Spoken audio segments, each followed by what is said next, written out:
Queridos amigos, queridos irmãos, voltemos a estudar as parábolas de Jesus, que são tão simples, mas nos trazem ensinamentos tão profundos que daquela época até hoje elas continuam bastante atuais. Hoje falaremos sobre a parábola do tesouro escondido. Vamos ao título, ao tema, ao texto evangélico. Parábola do tesouro escondido. O reino dos céus é semelhante a um tesouro, que oculto no campo foi achado e escondido por um homem, o qual, movido de gozo, foi vender tudo o que possuía e comprou aquele campo. Mateus capítulo 13, versículo 44. Então um homem, mexendo no seu campo, e sempre se mexe porque é preciso utilizá-lo para produzir alimento, então está sempre cavando, está sempre semeando, está sempre limpando, está sempre adubando e preparando. No ele mexer nesse campo, ele encontrou um tesouro que estava ali escondido, provavelmente por alguma outra pessoa que havia produzido aquele mesmo campo e a quem ele houvera pertencido. E este homem ficou muito contente, ficou muito feliz. Quem não fica contente de encontrar um tesouro, não é mesmo?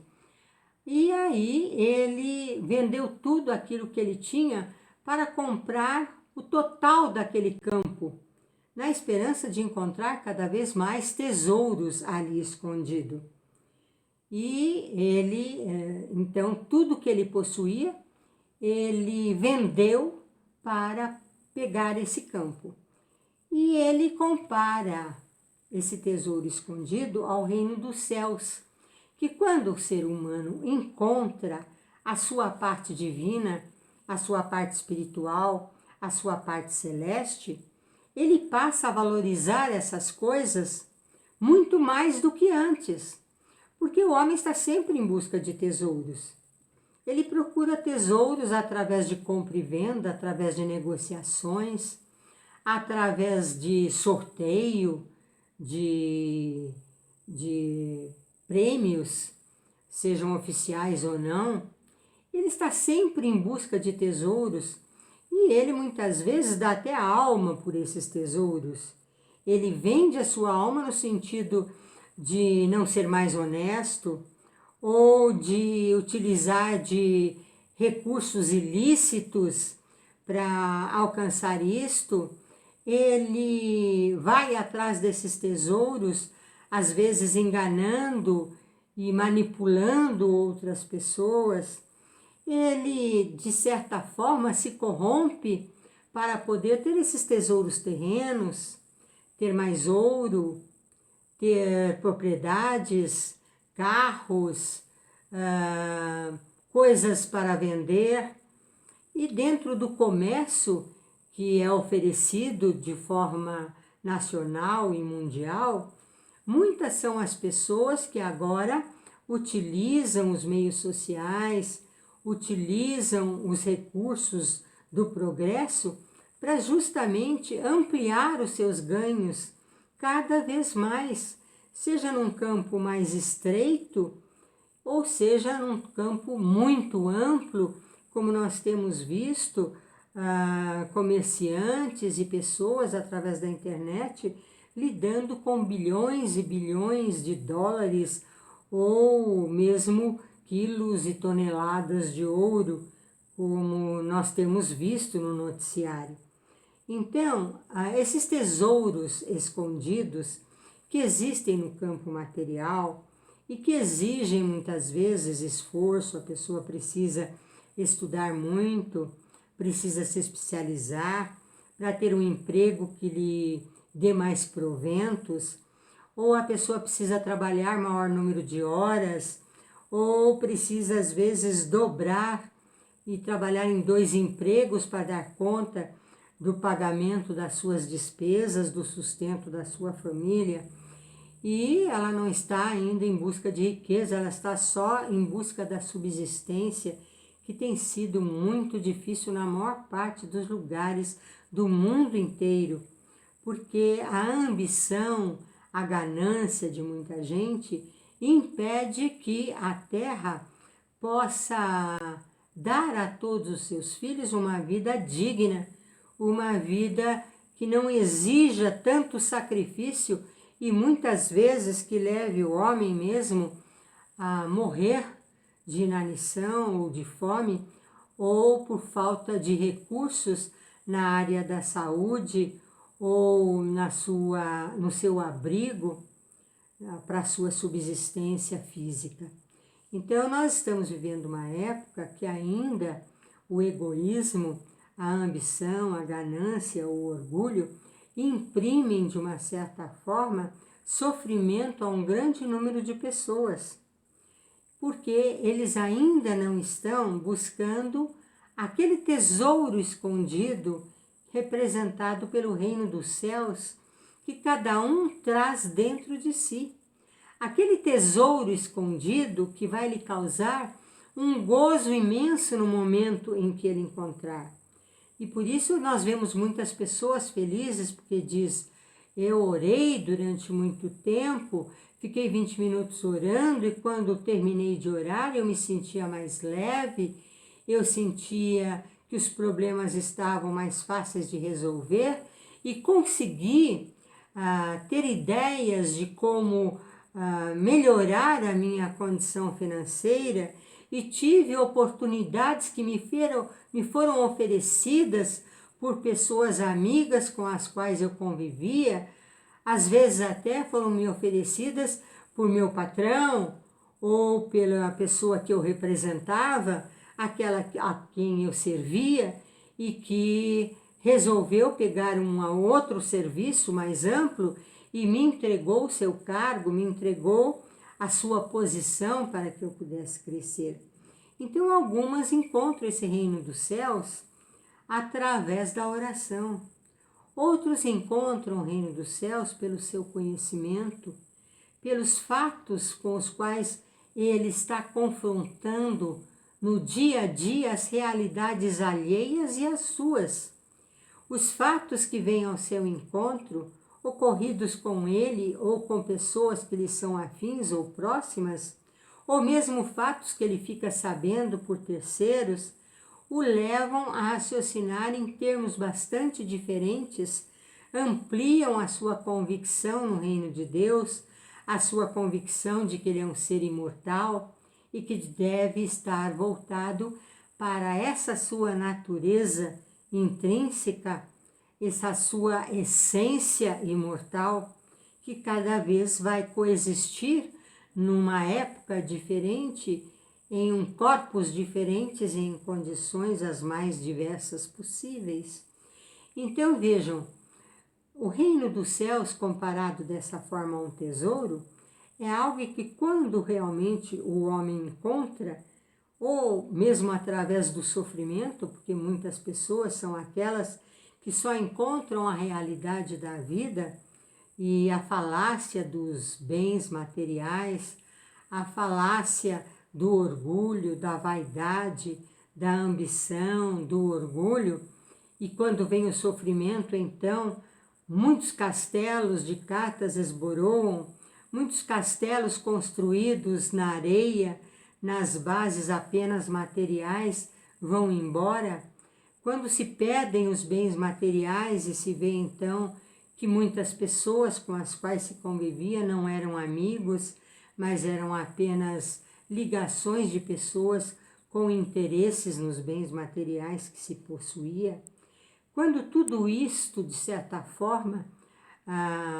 faz com que esboroe uma situação em que a pessoa se sentia confortável e segura, e aí ela vê que não existe essa segurança, não existe esta promessa de uma situação permanente, então o próprio sofrimento às vezes leva a criatura a encontrar dentro de si esse tesouro escondido que é o reino dos céus. a fortaleza moral que é exigida na hora do sofrimento,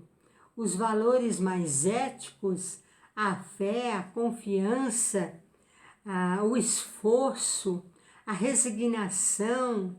a abnegação, o devotamento, tudo aquilo que é exigido com uma firmeza frente ao sofrimento, tudo aquilo que representa, portanto, o tesouro escondido dentro da criatura, ela aparece na hora do testemunho, na hora do sofrimento. Todos nós temos esse tesouro escondido, mas alguns o encontram. E aí compram o campo inteiro na felicidade, desfazem-se de tudo aquilo que achava que não valia a pena, que percebe que pode dispor, e vai se dedicar mais aos valores imperecíveis. A gente encontra muitas criaturas que fazem isso, mas a maioria sucumbe no momento do testemunho. A maioria não percebe esse tesouro escondido. Mesmo que esteja trabalhando, ainda não chegou no momento de uma intervenção, no amadurecimento espiritual, de uma autointervenção, de uma capacitação maior para fazer muitas vezes de um desastre, de uma perda, de um desgosto, a alavanca que vai elevá-lo a novas conquistas. Muitos são aqueles que, às vezes, perdendo tudo, se dedicam a um campo totalmente diverso daquele no qual estava trabalhando e encontra, então, a sua vocação, o seu desejo principal de atuação e vai trabalhar numa área totalmente diversa. Nós vemos, então, muitas pessoas que começam se dedicando a alguma coisa muito simples ou muito complexa.